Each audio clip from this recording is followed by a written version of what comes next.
రామ మందిర ప్రారంభానికి వెళ్ళము అంటున్న పీఠాధిపతులు.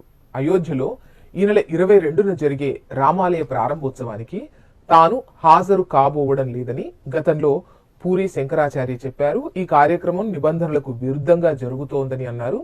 రామాలయంపై రాజకీయం చేస్తున్నారని పూరిలోని గోవర్ధన మఠం పీఠాధిపతి నిశ్చలానంద సరస్వతి మండిపడ్డారు.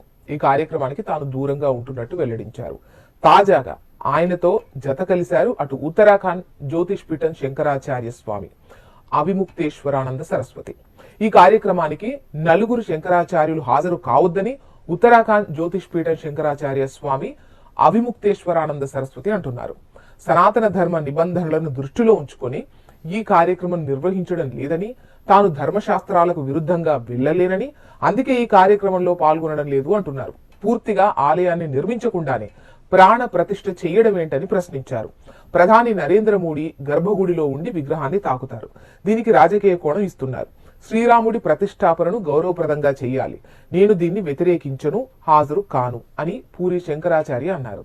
నేను నా అభిప్రాయాన్ని వ్యక్తపరిచానని, ప్రతిదీ సజావుగా జరగాలని కోరుకుంటున్నట్లు వెల్లడించారు. ఈ కార్యక్రమానికి నలుగురు శంకరాచార్యులు హాజరు కావద్దని ఉత్తరాఖండ్ జ్యోతిష్ పీఠం శంకరాచార్య స్వామి అవిముక్తేశ్వరానంద సరస్వతి అన్నారు.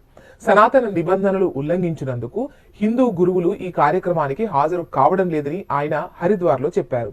అయితే ద్వారకా, శృంగేరి మఠాలకు చెందిన పీఠాధిపతులు మాత్రం ఈ కార్యక్రమానికి మద్దతు ప్రకటించారు.